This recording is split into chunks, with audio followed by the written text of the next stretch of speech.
Perjanjian pertama melalui Musa. Perjanjian kedua, Tuhan langsung menaruh Taurat itu dalam hati, dalam akal budi, dan dalam batin. Itu Pak Juma. Silakan. Jadi perjanjian barunya apa? Hukum Taurat atau bukan? Bukan hukum Taurat lagi. Hukum Taurat tadi kan sudah diberikan Tuhan melalui Musa. Dan itu Melek kiper. Salam satu Tuhan.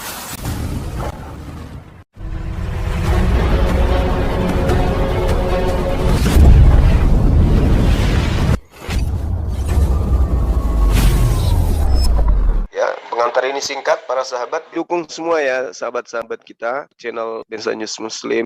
Di like, di subscribe, di share sebanyak mungkin untuk supaya mencegah sahabat-sahabat kita di luar sana tidak terpengaruh terhadap pemurtadan. Semoga Allah memberikan selalu sikap istiqamah. Salam satu Tuhan, Allahu Akbar. Agak dibesarkan sedikit volume Bang. Jangan terlihat minoritas begitu Bang. Agak naik sedikit lagi. Saya mau bertanya tentang Galatia 3 ayat 3.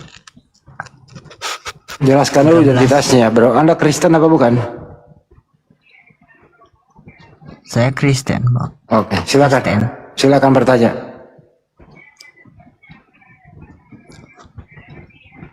Galatia 3 nomor 3 dia tanya. Silakan guru. Galatia 3 nomor 13. Oh, Galatia 3 nomor 13. Terkutuk. Iya, di dalil itu kan jelas dikatakan ada tertulis. Nah, kita orang beragama ini harus menggunakan akal sehat. Ketika dikatakan ada tertulis, yang kita harus cari tertulisnya itu di mana. Ternyata di dalam Galatia 3 nomor 13 ini, menurut pengakuan teman-teman Kristen yang biasa kita ajak dialog, itu tertulisnya di dalam Ulangan 21 nomor 22 sampai 23. Artinya, kalau tertulisnya itu ada di Ulangan 21, maka harus diikuti, harus diimani, harus dipercayai bahwasanya di situ sedang berbicara tentang oknum yang dikutuk oleh Elohim. Nah, sekarang kalau dikatakan oleh teman-teman Kristen yang disalib itu adalah Yesus, pertanyaannya, kenapa Elohim mengutuk Yesus? Apa salah dan dosa Yesus sampai dia dikutuk? Karena kalau merujuk kepada yang tertulis, maka jelas di data nomor 22-nya dikatakan bahwa seseorang yang dibunuh, ya, karena dihukum mati maksudnya ya, karena dosanya sepadan dengan hukuman mati. Intinya jangan kau biarkan mayatnya semalam-malaman di atas tiang, sebab orang yang terkutuk oleh Elohim, jangan sampai mayatnya menajiskan tempat atau tanah yang diwariskan atau yang diberikan oleh Tuhan kepada nenek moyangmu. Nah, pertanyaannya sekarang adalah, apakah Yesus ini memiliki dosa yang sepadan dengan hukuman mati? Sejauh kita belajar, itu tidak ada dosa yang dilakukan oleh Yesus yang sepadan dengan hukuman mati. Bagaimana menurut saudara? Apakah Yesus memiliki dosa yang sepadan dengan hukuman mati? Silakan Bro Felix, dibuka mic-nya. Tidak. Nah, kalau tidak, lalu siapa yang mati tergantung di tiang salib ini? Ya Yesus. Loh, tadi katanya nggak ada dosanya yang sepadan dengan hukuman mati.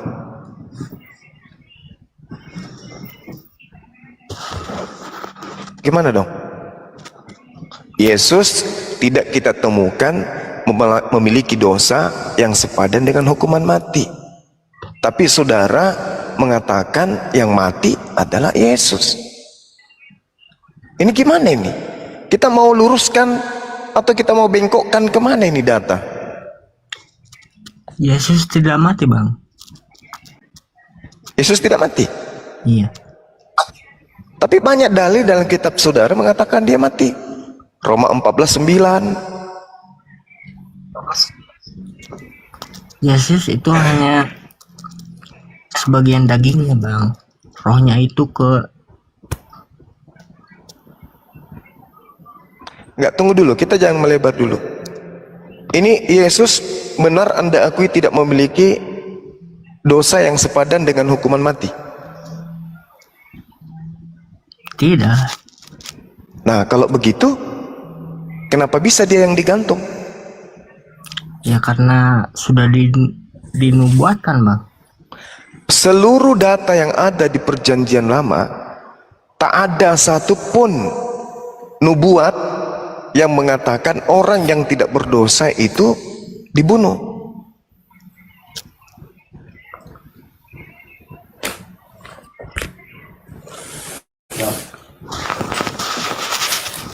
Di mana di dalam perjanjian lama itu ada orang yang tidak berdosa dibunuh?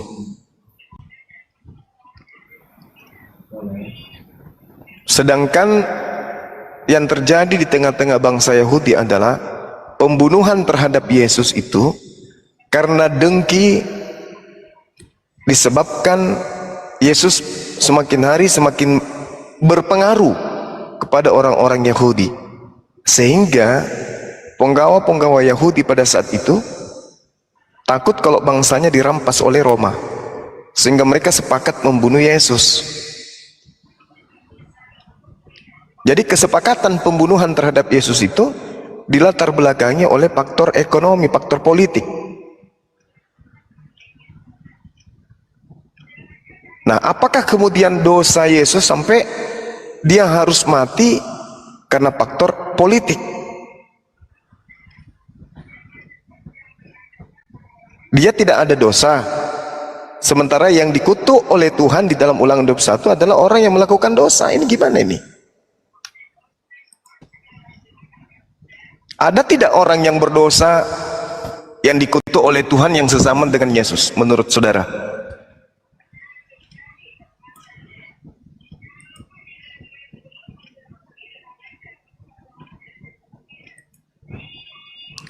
Ada tidak?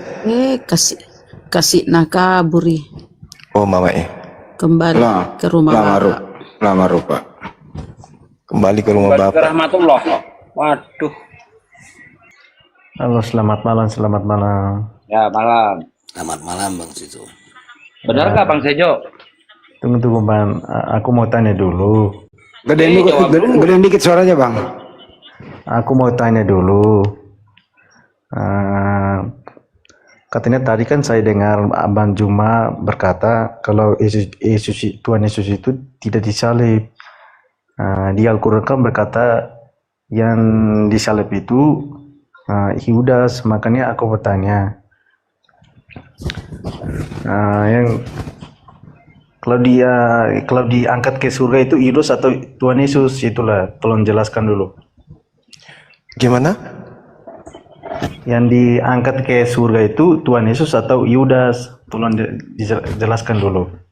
Kalau di Islam itu kami mengenalnya Nabi Isa alaihissalam.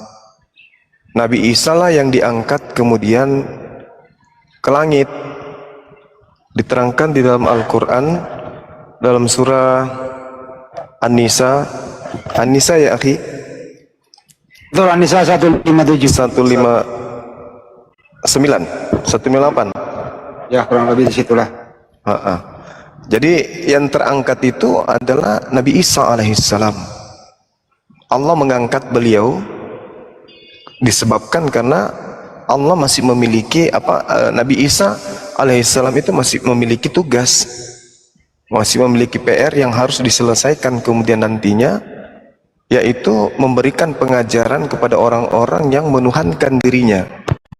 Padahal Nabi Isa tidak pernah kemudian mengajarkan itu kepada Bani Israel. Makanya ditanya oleh Allah ketika dihakimi oleh Allah kepada Nabi Isa, wa isqalallahu ya Isa bin Maryam a anta qulta linnas takhisuni, apakah engkau yang mengajarkan, yang mengatakan kepada mereka untuk menjadikan engkau dan juga ibumu Tuhan selain daripada aku? Qala subhanaka ma yakunu li an aqula ma laysa li bihaqqa. Maha suci engkau ya Allah, aku tidak pernah mengatakan sesuatu yang bukan hakku untuk aku katakan. Aku mengatakan kepada mereka, sembahlah Allah Tuhanku dan Tuhanmu.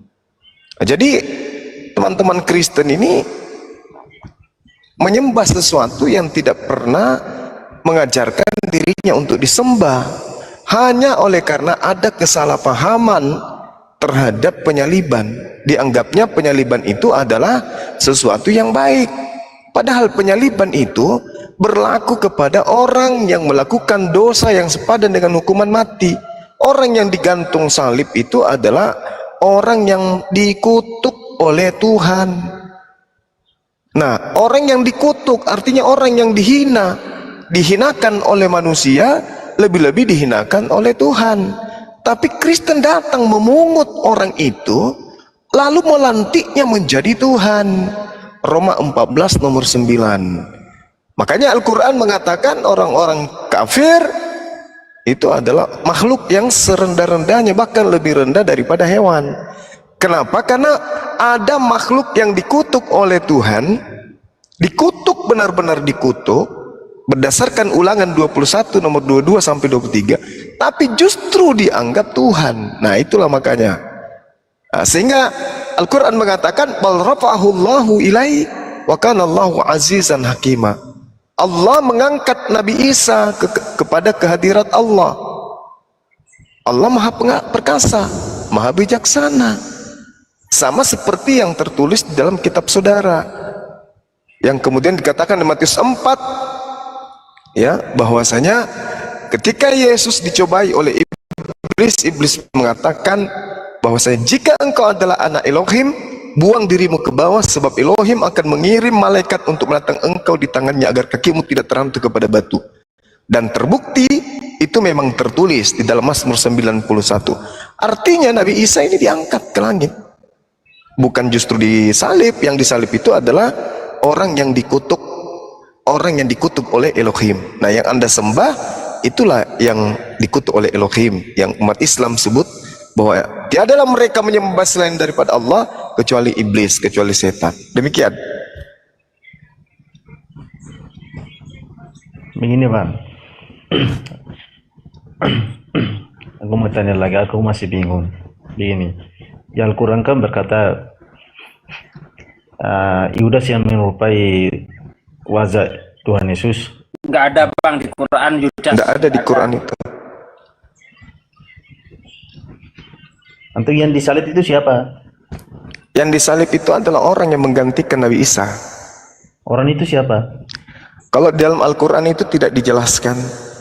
Yang pasti Nabi Isa adalah orang yang suci, yang diselamatkan dari penyaliban yang dilakukan oleh orang-orang Yahudi karena kedengkian mereka terhadap Nabi Isa.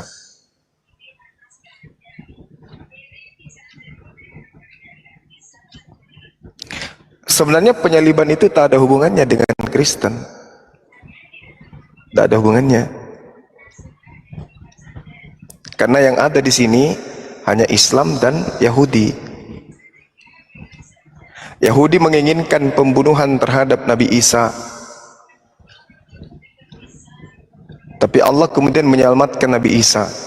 Tetapi penyaliban itu tetap ada. Tragedi penyaliban itu tetap berlaku, tetap berlangsung.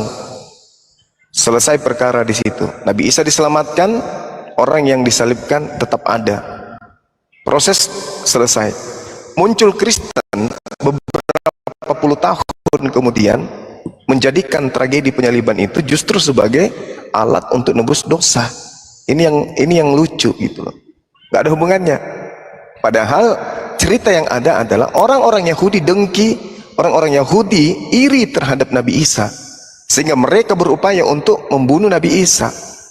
Ketika mereka melakukan propaganda makar, tipu muslihat untuk mencelakai Nabi Isa alaihissalam, Allah kemudian mengangkat beliau ke langit. Nah, yang disalib adalah orang yang menggantikan. 20 tahun kemudian muncullah penulis-penulis yang menceritakan kisah-kisah itu. Dari hasil penyelidikan muncullah nama Yesus di sana, yang disalib yang muncul tulisannya di sana. Nah, itulah yang disalib ini, dasar penyalibannya itu tidak ada untuk nebus dosa, tidak ada untuk keselamatan, tak ada. Murni disalibkan karena dengki, Tetapi Allah kemudian menyelamatkan orang yang mau disalib itu dengan menggantikan oknum lain. Nah, kalau kita pelajari Bible, ternyata memang betul apa yang disampaikan Al-Quran itu akurat. Galatia 3 nomor 13, terkutuklah orang yang mati tergantung di atas tiang salib. Terkutuk kan? Oke, yang terkutuk di atas tiang salib itu sesuai dengan yang tertulis, ternyata adanya di dalam Ulangan 21. Orang yang melakukan dosa sepadan dengan hukuman mati, apabila kamu gantung, jangan kau biarkan mayatnya semalam-malaman di atas tiang. Sebab orang yang mati terkutuk oleh Elohim, jangan kau biarkan mayatnya menyentuh tanah yang diberikan kepada nenek moyangmu. Nah, berarti menurut Bible yang mati di atas tiang salib ini adalah orang yang terkutuk. Dikutuk sama siapa? Dikutuk oleh Elohim. Kenapa bisa? Karena orang ini melakukan dosa yang sepadan dengan hukuman mati. Apakah itu Yesus? Bukan. Nabi Isa? Bukan. Lalu siapa? Ya orang terkutuk. Siapa orang terkutuk itu? Cari aja. Siapa yang menerima uang suap? Itulah yang terkutuk itu. Itulah yang disalib. Demikian. Noise. Ya, makasih Bang. Iya. Ya, makasih banyak ya. Siap. Sesok lemas banget sih suaramu, bro. Ya Bang. Gedein dikit apa suaranya? Semangat. Suaranya putus-putus Bang. Ya udah bagus. Menurut kamu yang disalib itu siapa, bro? Tuhan Yesus lah. Waduh, bahaya kali kalau Tuhan disalib. Ya? Bahaya sekali kalau Tuhan disalib. Yang disalibkan itu kan tubuh dia. Dia kan sebelum mati dia sudah tahu, dia sudah berkata kalau dia 3 hari nanti dia hidup lagi. Makanya kita sebagai Kristen percaya. Coba diluruskan dulu tuh Bang Juma. Kenapa sih terlalu ngotot menyalib anaknya Maria itu loh yang tidak bersalah gitu loh Bang Juma? Iya. Ini tadi kan endingnya jangan dicampur adukkan dulu. Kalau orang Kristen ditanya siapa yang disalib? Yesus lah. Apa yang melatar belakangi itu? Dosa kami. Kan gitu. Ya, ada apa dengan dosa kalian? Urusan dosa kalian ya dosa kalian. Tak ada hubungannya dengan penyaliban. Tapi sekali lagi kalau ditanya siapa yang disalib? Ya Yesus lah. Kenapa harus Yesus? Karena dialah yang akan menyelamatkan dosa dunia. Kata siapa? Kata kitab kami lah. Siapa yang menuliskan gitu? Ya Paulus lah. Terus Paulus pada saat penyaliban itu ada? Tak ada. Tulisan Paulus dan teman-temannya itu sudah tertulis sebelum penyaliban? Tak ada. Lalu jika demikian adanya, berarti cerita itu dibangun setelah tragedi penyaliban. Dicocok-cocokkan dengan keinginan orang Roma, orang Yunani pada saat itu. Sedangkan Paulus sendiri secara tidak sadar mengutip perjanjian lama. Sebab ada tertulis, terkutuklah orang yang ada di atas tiang salib. Itu tertulis di mana? Di perjanjian lama. Nah, selidik punya selidik, tertulisnya di Ulangan 21. Ternyata orang yang terkutuk di atas tiang salib itu satu, orang yang melakukan dosa besar yang sepadan dengan hukuman mati. Dua, orang yang dikutuk oleh Elohim. Camkan itu baik-baik. Yang pertama adalah orang yang melakukan dosa, di mana dosanya itu dosa besar yang sepadan dengan hukuman mati. Yang kedua, oknum tersebut yang digantung di tiang salib ini adalah oknum yang dikutuk oleh Elohim. Baca Ulangan 21 nomor 22 nomor 23. Jadi kalau itu Anda mengatakan Yesus, tidak ada keselamatan. Kenapa? Yang pertama, Yesus yang Anda maksud ini adalah oknum yang melakukan dosa besar yang sepadan dengan hukuman mati. Yang kedua, Yesus yang Anda maksud ini adalah orang yang dikutuk oleh Elohim.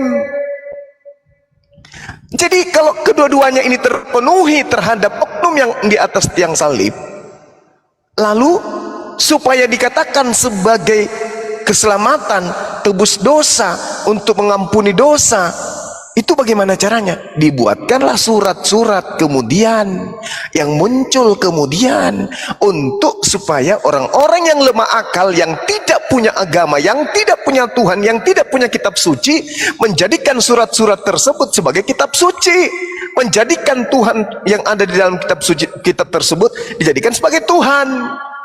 Ini fakta yang terjadi. Oleh karena itulah kemudian kalau Anda mengatakan bahwa yang disalib itu adalah Yesus, mari kita taruhan.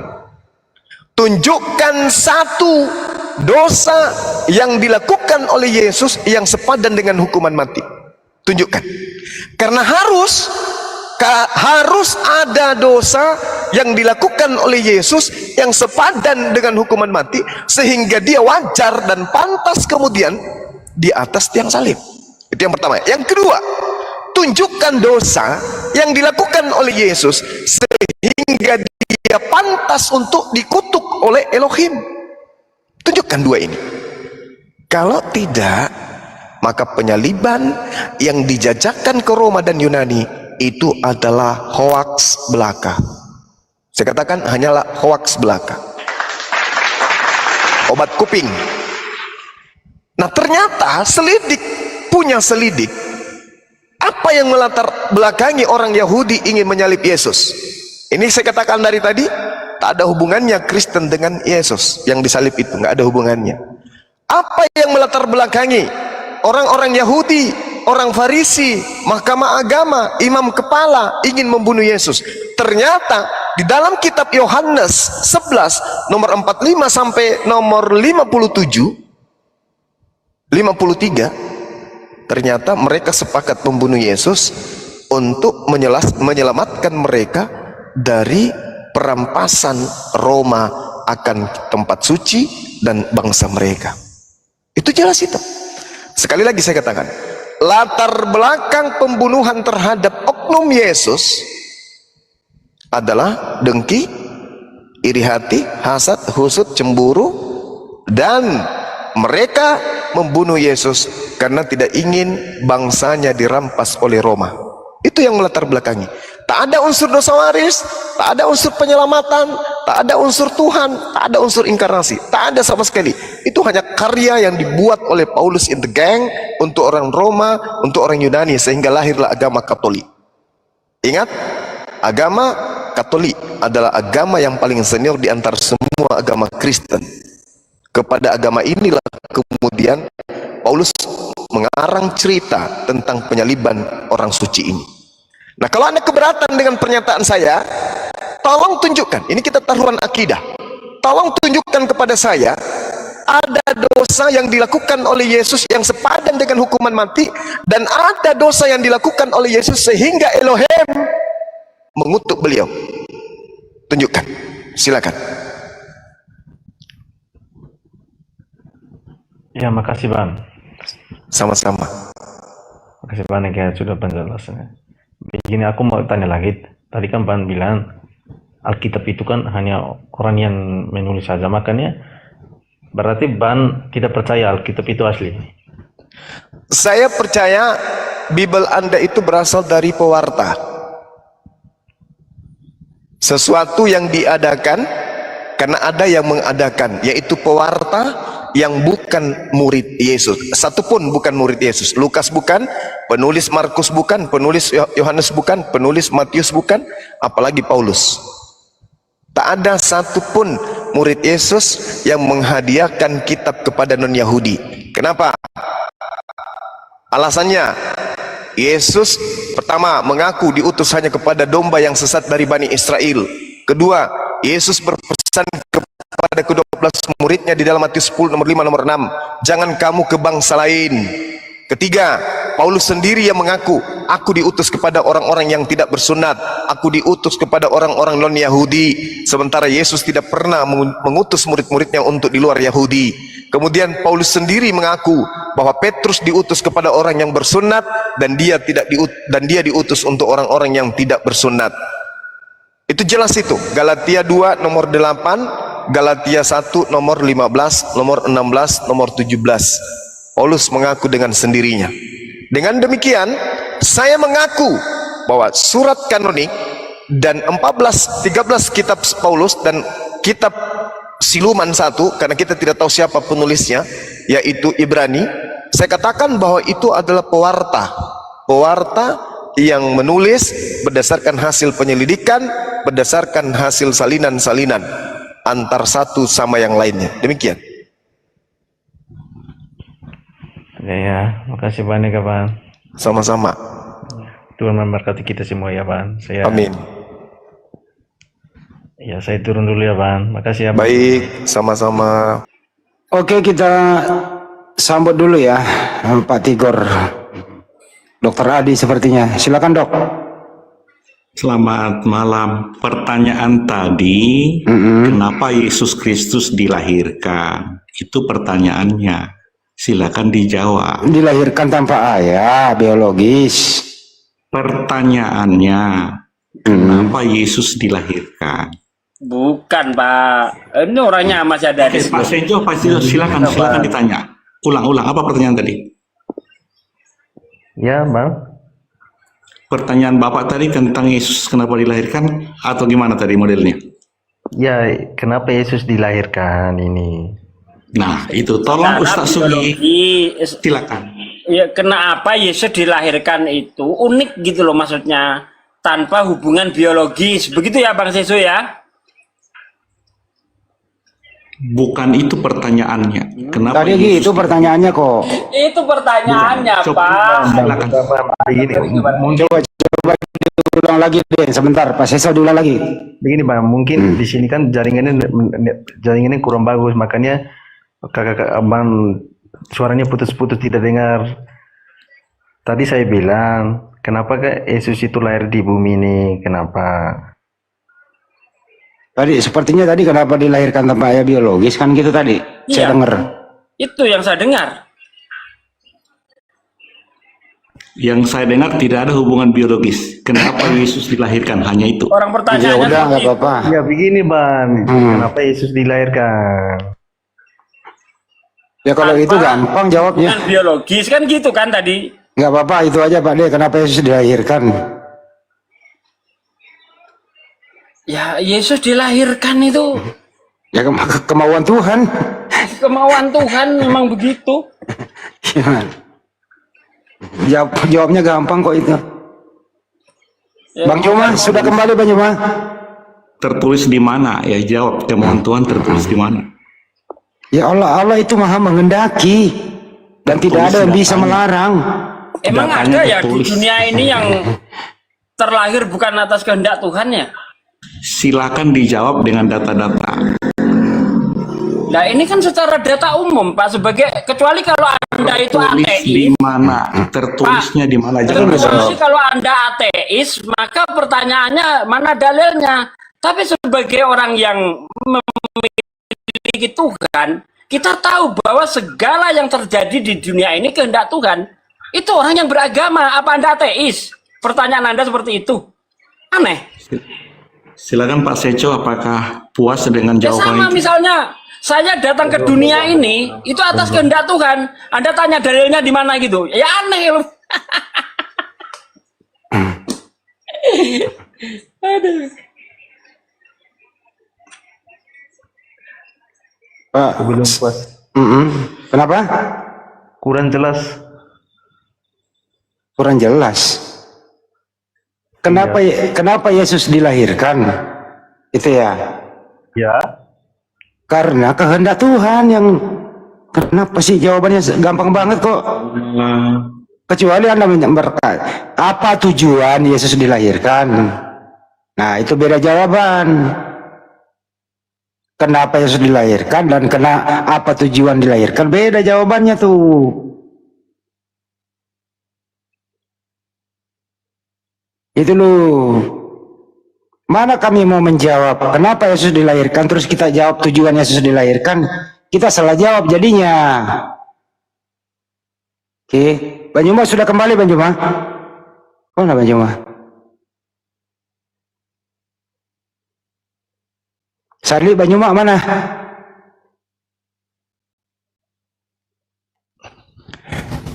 Iya, Bang Rai. Iya.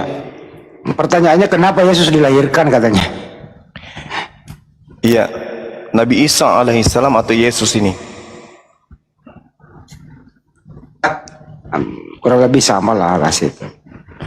Ya, kalau Nabi Isa itu diciptakan oleh Allah sebagai bukti kekuasaan Allah kepada Bani Israel, sebagai pertanda kemudian kepada Bani Israel bahwa pencipta langit dan bumi itu bisa menciptakan manusia tanpa ayah ibu, bisa tanpa ibu, bisa tanpa ayah. Itu.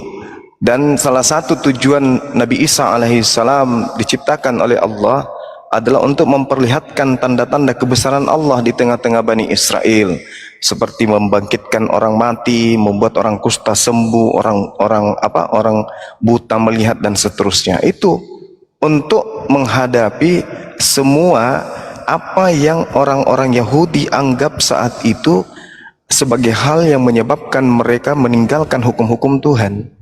Itu tujuan Nabi Isa alaihissalam kemudian diciptakan oleh Allah. Kemudian kalau Yesus itu diciptakan oleh Allah sebagai pertanda kepada Bani Israel untuk perantara kepada mereka, di mana Tuhan bersama dengan Bani Israel ketika mereka membangkitkan kemurkaan Tuhan, tetapi Tuhan masih memberikan kesempatan terakhir kepada mereka, yaitu ketika Tuhan mengutus nabinya, utusannya. Baca Kisah Para Rasul 2 nomor 22. Yang diseru di situ Bani Israel kan? Hai orang Israel, orang-orang Israel harus tahu yang kumaksudkan adalah Yesus, manusia dari Nazaret yang ditentukan oleh Allah untuk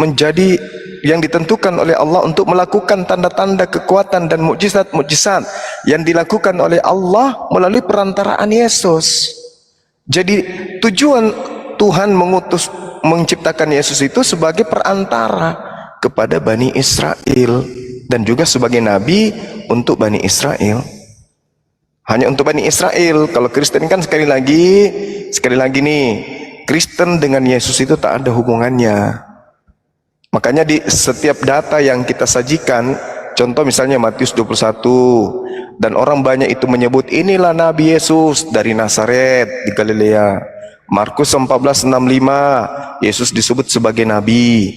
Lukas 24 nomor 19, Yesus disebut nabi, dan nabinya khusus untuk Bani Israel. Tak ada hubungannya dengan Kristen. Kristen itu penumpang gelap dari barat. Demikian Bang Andi. Jawabannya Seso. Kalau nggak puas boleh dibantah. Dokter Adi boleh memberikan tanggapan juga boleh, silakan. Baik, jadi yang saya tahu Yesus dilahirkan sesuai dengan nubuatan. Jadi sebelum Yesus lahir, Tuhan telah berbicara kepada para nabi melalui penglihatan dan perumpamaan. Jadi sesuai dengan pengakuan Yesus di Yohanes 5 ayat 46, apa yang ditulis Musa dan di Lukas 24, 27 dan 44 yang ditulis oleh Musa dan kitab para nabi tentang aku harus digenapi. Jadi sebelum Yesus lahir telah ditulis tentang kelahirannya. Jadi sebelum ada nubuatan, maka kegenapan itu tidak muncul. Seperti Galatia 4 ayat 4, setelah genap waktunya Allah mengutus anaknya lahir dari seorang perempuan. Makanya di Ibrani 1 ayat 1, pada zaman dahulu Allah mengutus nabi-nabi kepada bangsa Israel. Di Ibrani 1 ayat 2, pada zaman akhir Allah mengutus anaknya. Oleh anaknya Allah menjadikan alam semesta. Jadi jawabannya adalah kenapa Yesus dilahirkan? Karena sudah dinubuatkan. Demikian Pak Senjo.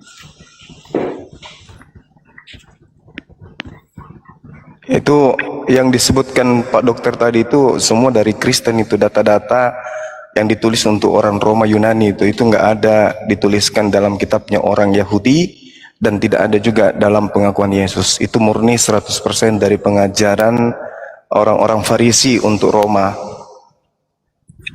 Silakan. Pak Senjo bertanya, Pak Senjo silakan lebih menerima yang Kristen menerangkan Alkitab atau Bibel, atau yang Islam menerangkan Bibel? Silakan. Itu buktikan aja. Apakah yang Pak Dokter katakan itu ada di kitabnya orang Yahudi? Tak ada. Itu hanya ada di dalam kitab yang ditujukan untuk orang Roma Yunani. Itu pasti tuh. Coba angkat data. Pak Juma, Bibel itu bukan kitab orang Yahudi, tapi itu kitabnya Tuhan atas perintah Tuhan kepada Mulai Nabi ngaco. untuk ditulis. Anda ngaco, Anda lebay, Anda buta sejarah. Yang dimaksud Alkitab itu, yang dimaksud Alkitab itu, Pak, itu kitabnya orang Yahudi, kitabnya Nabi Musa, kitabnya Nabi Daud. Itu yang dimaksud kitabnya Yahudi, kitab Nevi'im, kitab para nabi, kitab Tanak, yang mereka maksud itu kitabnya para nabi. Sementara kitabnya orang Kristen itu kan bukan kitabnya para nabi, hanya terjemahan Septuaginta yang diambil kemudian untuk dicocok-cocokkan dengan surat-surat yang dipergunakan oleh orang Farisi untuk orang non-Yahudi. Itu Bapak harus ketahui itu secara sejarah itu. Silakan. Sudah, boleh saya jawab? Baik. Kalau itu kitab Musa, apakah itu hasil karya Musa sendiri? Silakan jawab. Ya, kitabnya Nabi Musa itu berasal dari pencipta langit dan bumi. Amin. Nah, berbeda dengan kitab Bapak. Dari mana kitab Bapak itu? Baik, saya jawab. Amin, amin, amin. Dari mana? Saya jawab. Di Iya, Keluaran 17 ayat 14. Bukan itu, bukan masuk ke dalam data dalil. Yang kita pertanyakan ini, dari mana kitab Anda? Bukan masuk ke dalam ranah dalil. Pertanyaannya kan jelas tuh. Agama Anda, dokter, diam dulu dokter. Agama Anda kan dari Romawi, Pak. Yang saya pertanyakan, dari mana kitab Anda itu? Ada nggak nabi yang diutus kepada Roma? Sudah. Baik, saya jelaskan tentang Bibel, ya. Jadi yang saya tahu Bibel itu berisi perjanjian lama dan perjanjian baru. Enggak, salah Anda. Itu di kitabnya orang Yahudi itu tidak ada istilah perjanjian lama, Pak. Saya belum siap jawab, Pak. Yang saya tanya dari mana kitab Anda itu? Saya nggak punya kitab, ya. Lalu yang anda genggam setiap hari itu apa? Bibel yang Anda genggam setiap hari itu apa? Kondom bekas?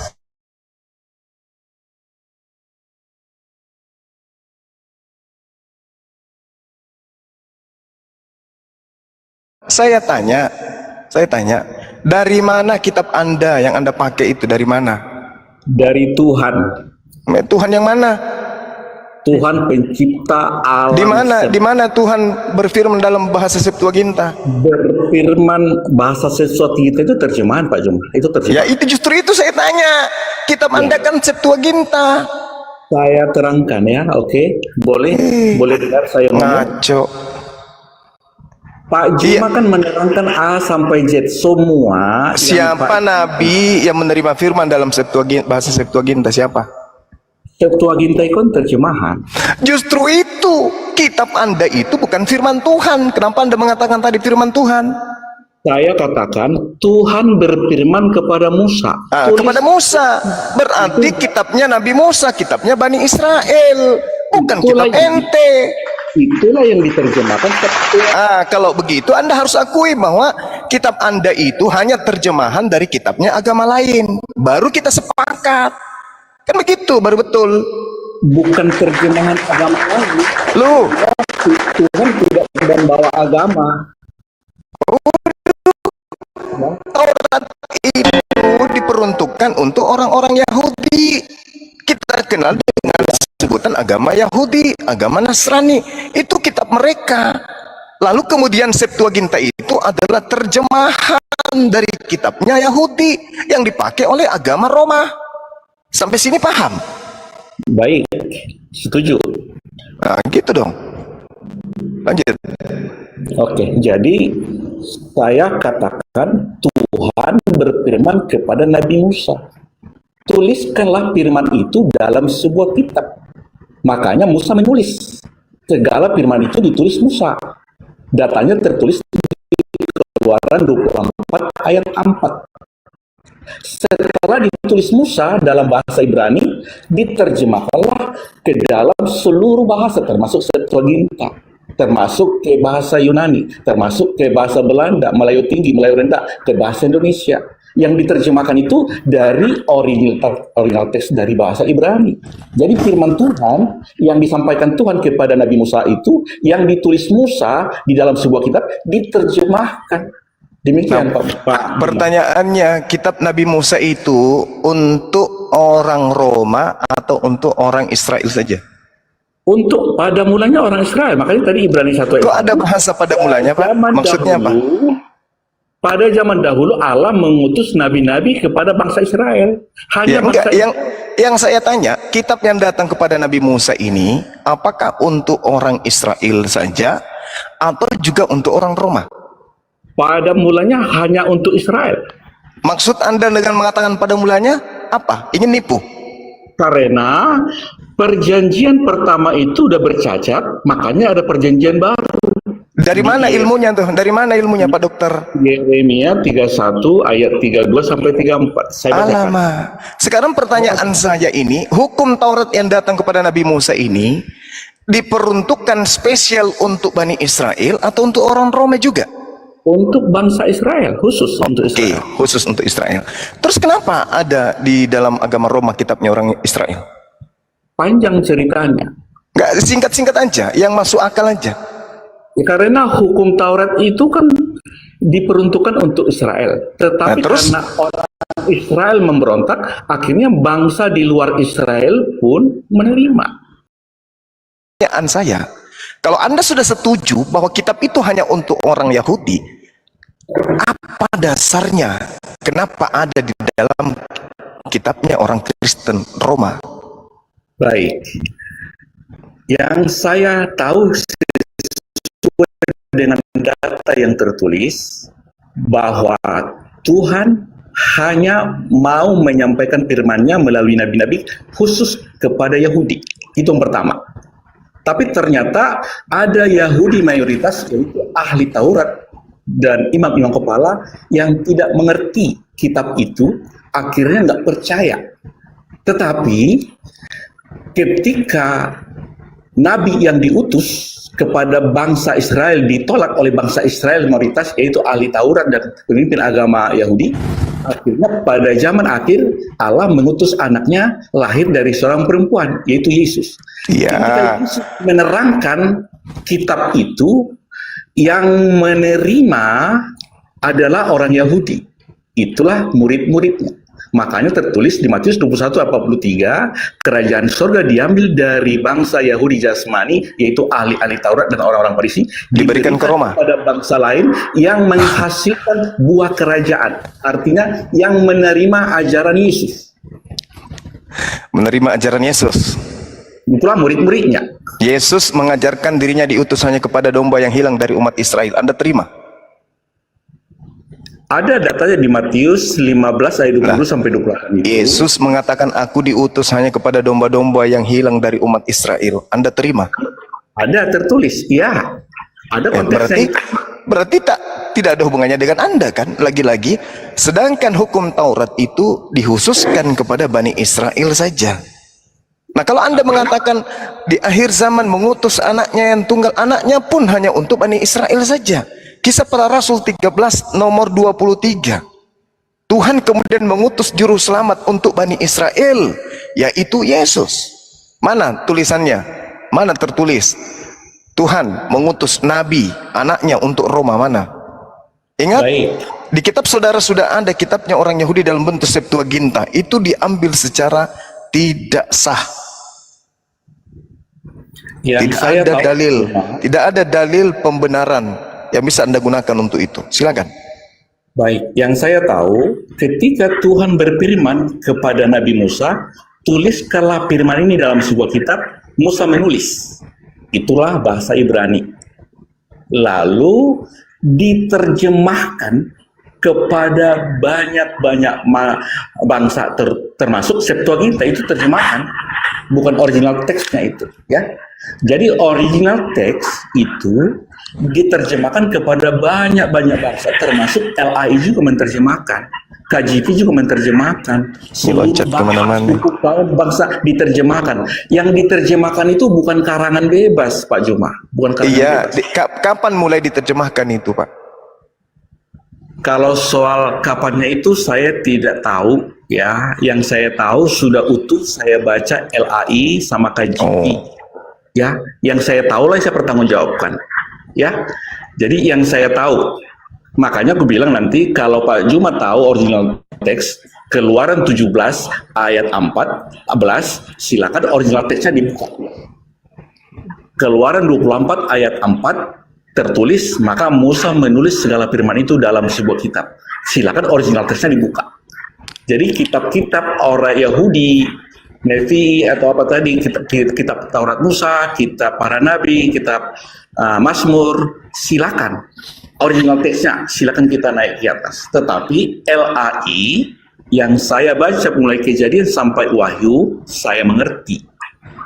Ya, itu Pak Juma, ya. Itu yang saya dengan data-data itu, Pak. Iya, silakan aja dengan iman Anda. Ini yang kita sedang cari ini adalah keotentikan daripada agama Romawi dalam ini Katolik mengambil kitabnya orang Yahudi.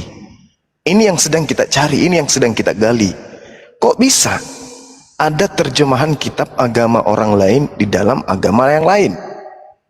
Agama Hindu tidak pernah mengambil terjemahan kitabnya orang Buddha. Islam tidak pernah mengambil terjemahan kitabnya orang Yahudi, orang Yunani, atau orang manapun. Hanya Kristen Katolik yang mengambil terjemahan dari agama lain. Nah, ini yang sedang kita bahas. Apakah memang kitab yang datang kepada Nabi Musa ini diperintahkan untuk dikabarkan kepada bangsa lain? Kalau ada kitab Taurat itu dikhususkan untuk diberitakan kepada bangsa lain, dalam hal ini Roma Yunani, tunjuk dalilnya di mana?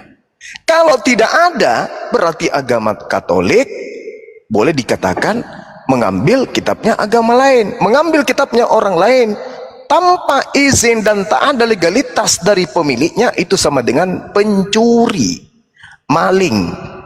Nah, coba Pak Dokter, kalau Anda tidak mau dikatakan pencuri, maling, tolong tunjukkan di mana di dalam kitabnya Taurat Musa dituliskan bahwa kitab Taurat, hukum-hukum yang datang kepada Bani Israel berupa Taurat Musa itu juga diperuntukkan untuk Roma dan Yunani. Silakan.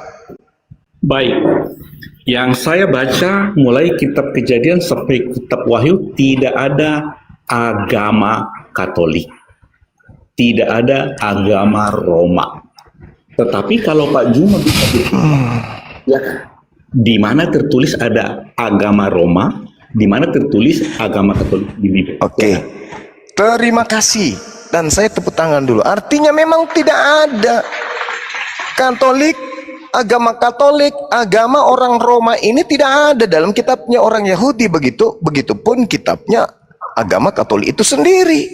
Dengan kata lain, ini sudah membuka cakrawala berpikir orang yang waras bahwa agama Kristen, dalam hal ini agama tertua dari agama Kristen yaitu Katolik, mengambil kitabnya orang secara tidak sah. Dengan kata lain, kitab yang digunakan oleh orang Kristen hari ini adalah kitab Spanyol, separuh nyolong dari terjemahan agama orang. Nah, coba, apakah Anda masih punya malu memiliki agama yang memiliki kitab yang dianggap suci? Sudahlah, terjemahan diambil pula dari terjemahan kitab orang, di mana kitab orang ini hanya spesial bagi kaum di mana kitab itu diutus. Coba, apa Anda masih punya malu? Masih punya wajah? Baik, Masih. Pak Juma mengatakan tadi agama Katolik, agama Roma. Jadi yang saya tahu Bibel ini tidak ada agama Roma di sini tertulis. Dengan kata lain, kitab itu bukan untuk agama. Sekarang begini aja deh Pak Dokter, itu agama Katolik ada nggak? Ya, kalau agama itu ada sih. Ada kan?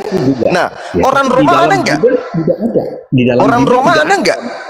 Orang Roma aja. Kalau soal Ada, orang, ada orang Roma, ada agama Katolik, tapi tidak ada di dalam kitab Kejadian sampai Wahyu.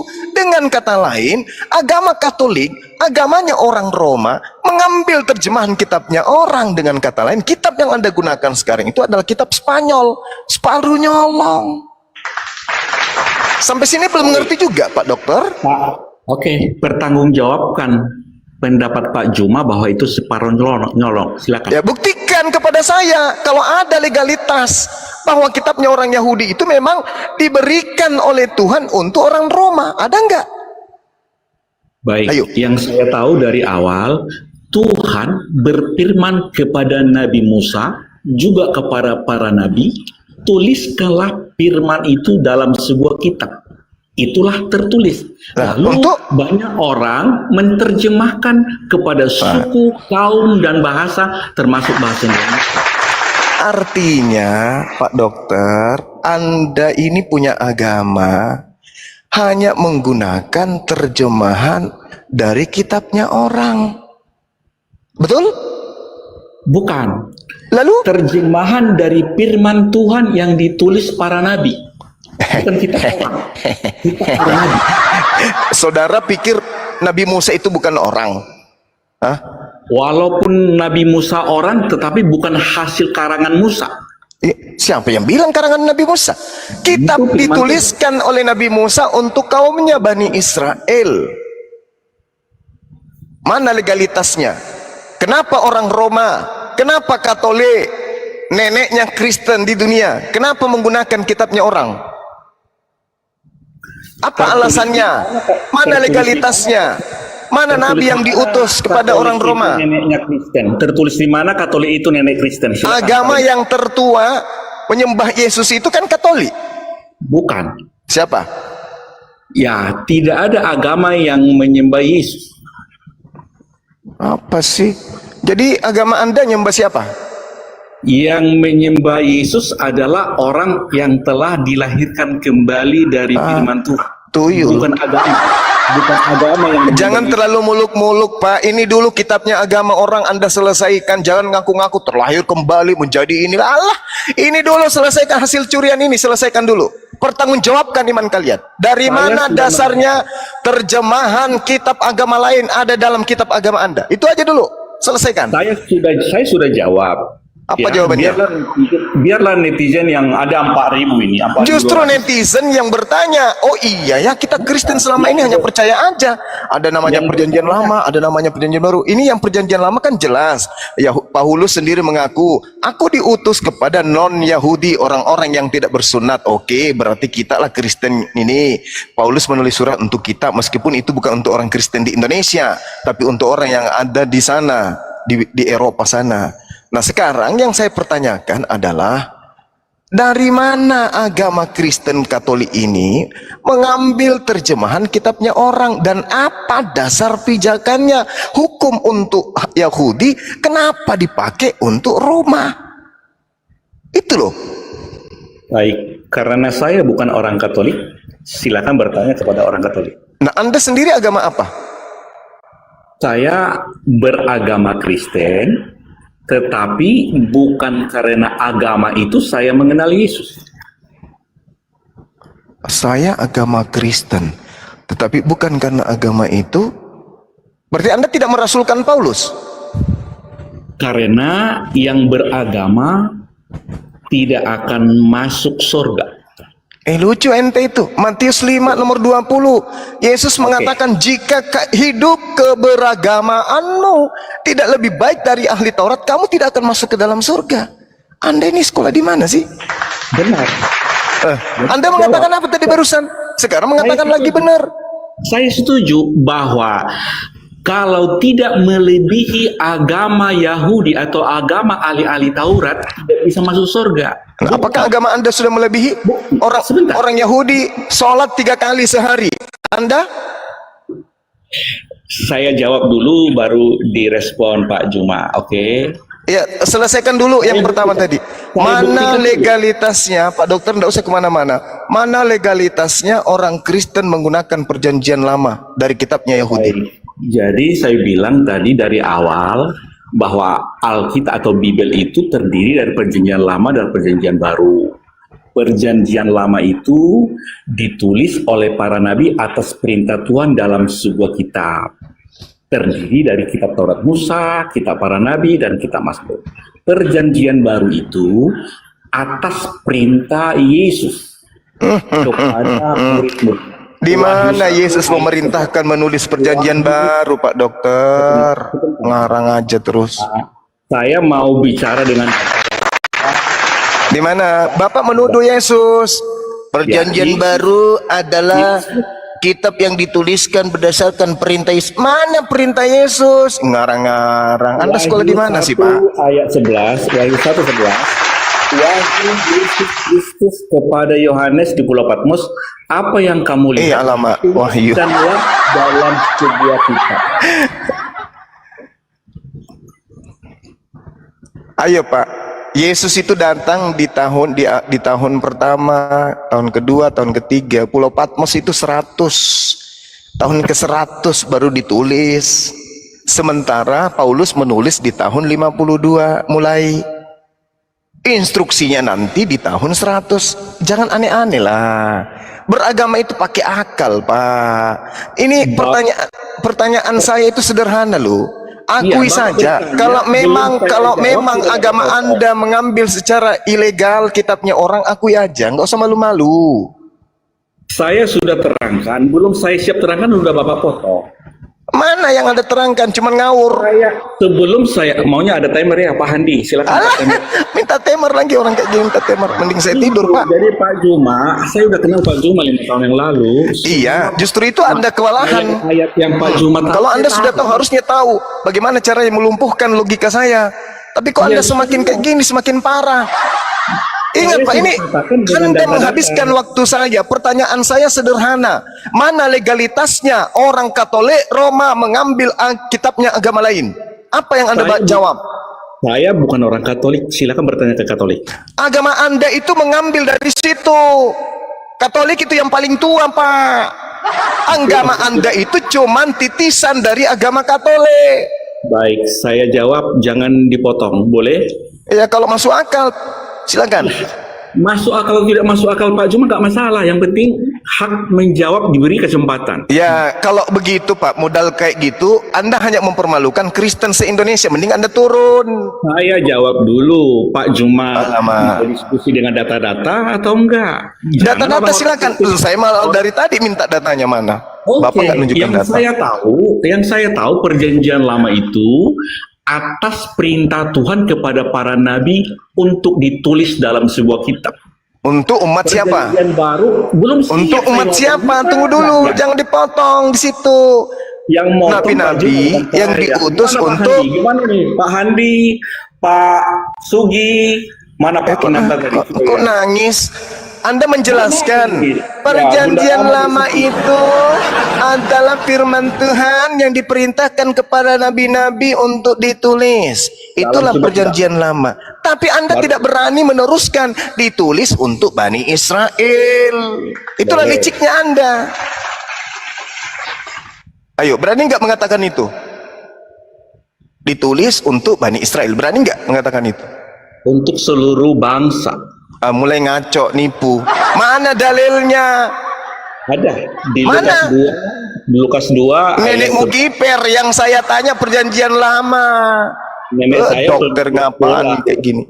Bukan kiper, nenek saya pemilik pemilik bola itu. Saya tanya sama Pak Dokter Kulu-Kulu.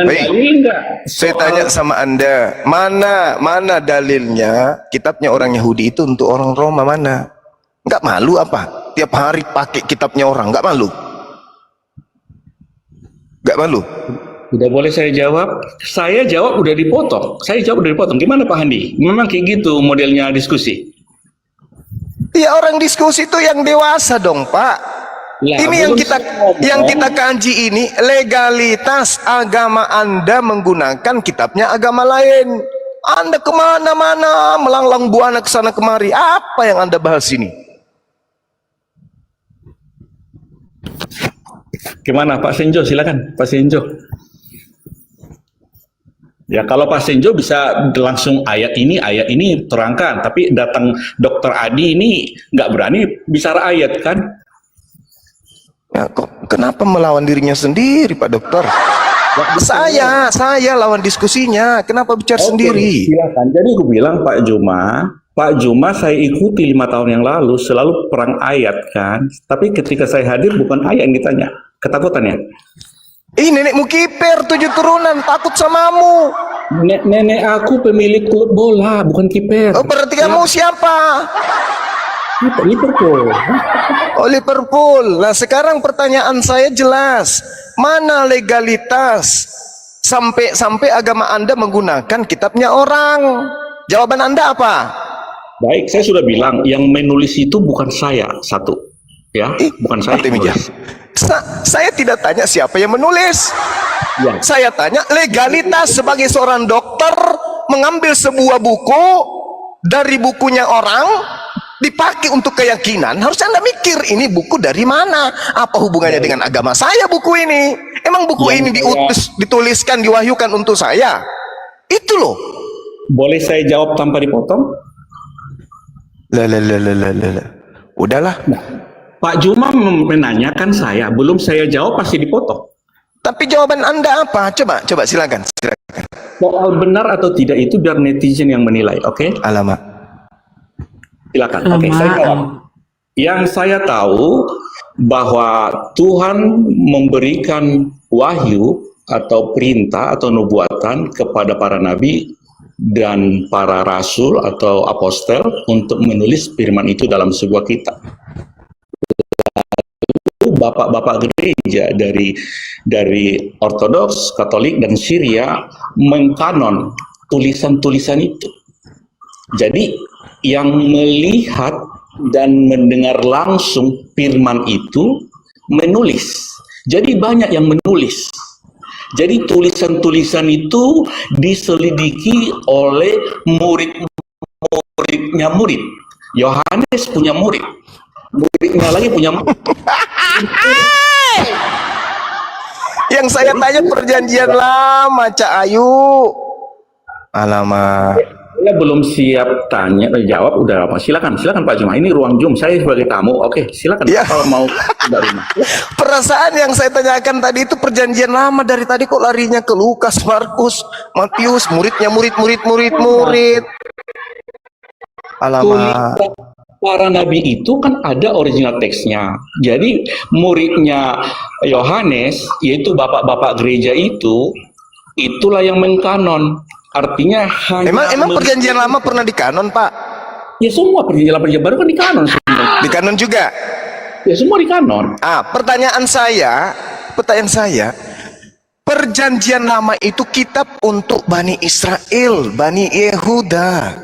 Kenapa ada di dalam agama Anda? Itu pertanyaan saya. Saya sudah jawab tadi, belum selesai aku menjawab udah dipotong, jadi Bapak nggak dengar. Alamak. Ya mak, mana maknya? Silakan panggil maknya. Tomasaki.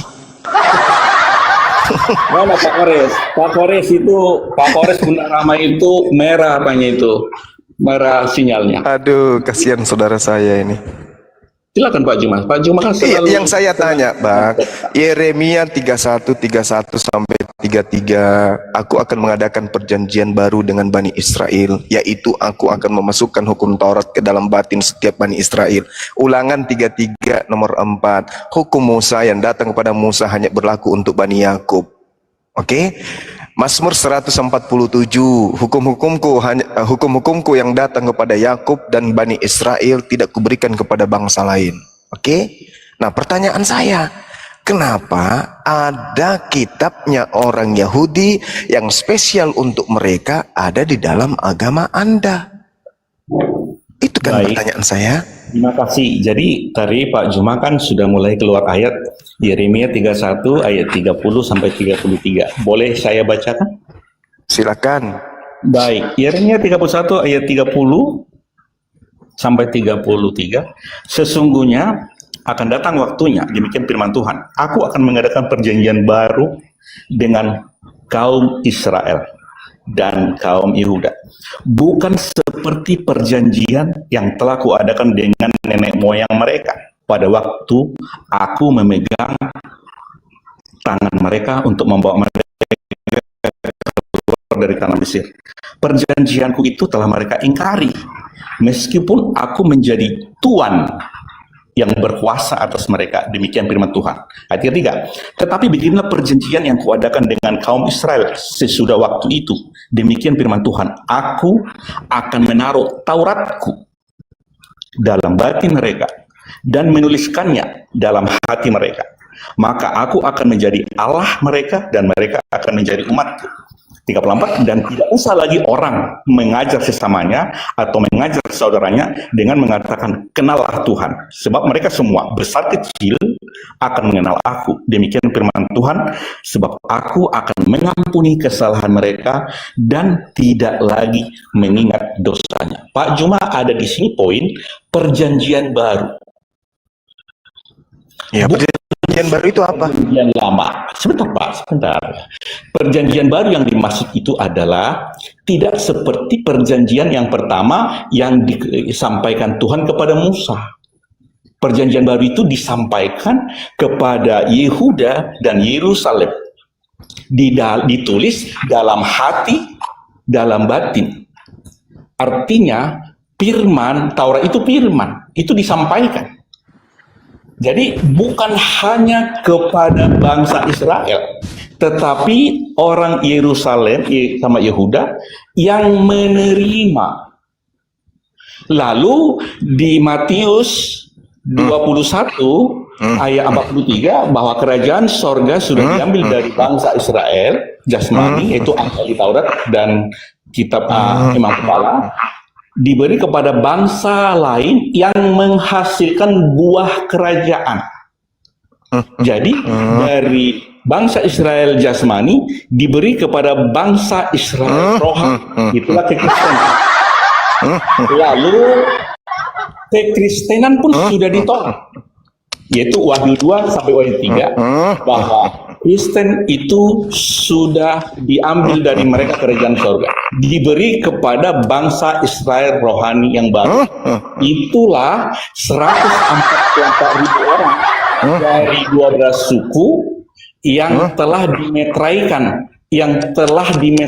firman Tuhan tadi, yang ditulis dalam hati, ditulis dalam akal budi. Itulah yang dimaksud perjanjian baru. Itu kitab Wahyu. Demikian Pak Juma. Jadi menurut Tuhan perjanjian baru itu hukum Taurat atau kitabnya Pak Dokter? Kitab Kristen. Perjanjian itu ada, di sini jelas dikatakan bahwa perjanjian lama itu yang disampaikan Tuhan kepada Musa itu perjanjian lama. Akan ada perjanjian baru, itulah yang ditulis dalam hati dan dalam akal budi. Itulah yang 144 tadi. Jadi kekristenan pun sudah ditolak, ya. Kekristenan sudah, makanya agama-agama itu sudah menambahi dan mengurangi yang tertulis di 19:18 itu sudah ditolak. Artinya yang menerima firman dalam hati, yang ditulis dalam hati dan akal budi itu hanya 144.000, dimeteraikan dari 12 suku. Dan di Wahyu 7 ayat 9-14 itu masih banyak dari seluruh bangsa, suku, kaum, dan bahasa yang tak terhitung jumlahnya yang menerima firman itu di dalam hati dan di dalam akal budinya. Demikian Pak Jum. Jadi perjanjian baru yang dimaksud Tuhan itu Pak Dokter berdasarkan Yeremia 31 yaitu hukum Taurat. Itu perjanjian baru. Hukum Taurat itu perjanjian baru, Pak. Aku akan menaruh Tauratku dalam batin mereka dan menuliskannya dalam hati mereka. Itu yang menjadi perjanjian baru Tuhan. Maka Tuhan mengatakan, maka aku akan menjadi Tuhan mereka dan mereka akan menjadi umatku. Siapa di situ? Kristen? Bukan, Pak. Itu adalah Bani Israel dan Bani Yehuda. Jadi perjanjian baru Tuhan itu adalah hukum Taurat. Pahami itu dulu. Ini makanya dasar saya berbicara. hukum yang datang kepada Bani Israel yang adalah hukum perjanjian baru yang datang kepada Bani Israel, kenapa di agama Anda jadi hukum perjanjian lama? Maka pertanyaan saya, dari mana orang Kristen ini mengambil kitabnya orang? Apa dasarnya ngambil kitabnya orang? Apakah memang ada perintahnya di dalam kitabnya orang Yahudi bahwa hukum yang datang kepada Bani Israel, yaitu hukum Taurat, akan diberikan kepada bangsa lain? Emang ada nubuatannya? Kan tidak ada. Coba. Nah, mana legalitasnya kemudian? Kenapa agama Anda ada terjemahan kitabnya agama orang? Orang Yahudi. Baik. Saya jawab Yeremia, masih di Yeremia kita. Di sini kita beda pendapat. Di Yeremia 31 ayat 31, sesungguhnya akan datang waktunya, demikian firman Tuhan, aku akan mengadakan perjanjian baru dengan kaum Israel dan kaum Yehuda, bukan seperti perjanjian yang telah kuadakan dengan nenek moyang mereka. Jadi hukum Taurat yang diberikan Tuhan kepada Nabi Musa itu perjanjian pertama, perjanjian lama. Perjanjian baru bukan seperti itu. Ya, kalau hukum itu diberikan kepada Musa, tetapi perjanjian baru ini, saya bacakan ayat 32, bukan seperti perjanjian yang telah kuadakan dengan nenek moyang mereka pada waktu aku memegang tangan mereka untuk membawa mereka keluar dari tanah Mesir. Perjanjianku itu telah mereka ingkari, meskipun aku menjadi Tuhan yang berkuasa atas mereka, demikian firman Tuhan. 33, tetapi beginilah perjanjian yang kuadakan dengan kaum Israel sesudah waktu itu, demikian firman Tuhan, aku menaruh Tauratku. Ya, jadi Tuhan langsung menaruh Tauratnya lagi, jadi nggak melalui Musa lagi. Ya, perjanjian pertama melalui Musa, perjanjian kedua Tuhan langsung menaruh Taurat itu dalam hati, dalam akal budi, dan dalam batin. Itu Pak Juma. Silakan. Jadi perjanjian barunya apa? Hukum Taurat atau bukan? Bukan hukum Taurat lagi. Hukum Taurat tadi kan sudah diberikan Tuhan melalui Musa. Dan Nenekmu kiper. Ada aja orang ini nyesat ke orang. Dengarkan. Nenek saya pemilik klub. Dengar. Silakan. Tetapi beginilah perjanjian yang kuadakan dengan kaum Israel sesudah waktu itu. Demikianlah firman Tuhan. Apa itu? Aku akan menaruh Tauratku dalam batin mereka dan menuliskannya dalam hati mereka. Jadi dikatakan oleh Tuhan di sini, maka aku akan menjadi Elohim mereka dan mereka akan menjadi umatku. Itu perjanjian barunya. Perjanjian baru Tuhan akan memasukkan hukum Taurat ke dalam batin setiap Bani Israel. Jadi hukum Taurat itu adalah perjanjian baru bagi Bani Israel. Yang disebut perjanjian lama adalah ketika Tuhan memegang tangan Bani Israel untuk keluar dari perbudakan Mesir sampai ke Gunung Sinai. Di Keluaran 20 lah kemudian hukum Taurat itu didatangkan kepada Bani Israel sebagai perjanjian baru kepada mereka, yaitu mereka akan menjadikan Elohim sebagai sembahan mereka, tidak pernah akan menjadikan Yesus sebagai sembahan. Makanya sampai hari ini yang mereka sembah Elohim, bukan Yesus, karena itu adalah perjanjian kekal bagi mereka. Nah, artinya bahwa perjanjian baru ini yang adalah hukum Taurat ini itu milik kepunyaan Bani Israel, Bani Yehuda. Kenapa ada di dalam agama Katolik Roma yang diteruskan agama Anda, Protestan dan seterusnya? Ini pertanyaan dari tadi belum dijawab. Perjanjian barunya Tuhan yang ada di dalam Bani Israel, kenapa ada di dalam agama Anda? Coba Anda jawab. Baik. Jadi saya koreksi, di perjanjian lama Tuhan memberi hukum Taurat kepada bangsa Israel. Mana tertulis begitu? Mana? Melalui Musa. Mana perjanjian lamanya seperti itu? Mana tertulis di mana? Saya belum siap menjawab di Anda mengatakan Taurat perjanjian lama itu adalah hukum Taurat, mana tertulis? Saya sudah baca data, cuma Pak Juma memahami. Mana tunjukkan ke saya, mana? Tunjukkan. Di sini udah jelas dikatakan di ayat 31 ya. Alamak, dasar tuyul. Nah, orang yang bisa jadi dokter. Ini data. Ada 4.400 mendengar kita. Saya baca data ya. Di sini saya ulang. Sesungguhnya akan datang waktunya. Demikian firman Tuhan. Aku akan mengadakan perjanjian baru. Ya, garis bawahi ada perjanjian baru. Iya, Dengan tahu, saya dan tahu. Sebentar, dengar dulu. Bukan seperti perjanjian yang telah kuadakan dengan nenek moyang mereka. Jadi Apa perjanjian dengan nenek moyangnya? Tunggu. Perjanjian dengan nenek moyang Israel itu apa? Hukum Taurat atau bukan? Hukum Taurat, ada hukum Taurat. Nenekmu kiper, inilah kau asal ngomong. Bukan kiper. Itulah kau, makanya kau ditertawakan kamu. Dokter, Tuhan mengatakan bukan seperti perjanjian yang telah kuadakan dengan nenek moyang mereka pada waktu aku memegang tangan mereka. Bukan itu yang dikatakan, bukan hukum Taurat. Ini perjanjian Tuhan ketika Tuhan kemudian datang kepada Nabi Musa menjanjikan keselamatan kepada Bani Israel agar Musa membawa Bani Israel keluar dari tanah Mesir. Itu perjanjian. Itu perjanjian lamanya. Perjanjian barunya baru hukum Taurat. Tuyul. Oke. Pak Musa, Pak Juma, sewaktu bangsa Israel ditawan oleh Mesir, Musa diperintahkan Tuhan keluar dari situ. Setelah keluar dari gunung itu diberilah 2 loh batu. Alamak, pandai kali memang nipu orang ini ya.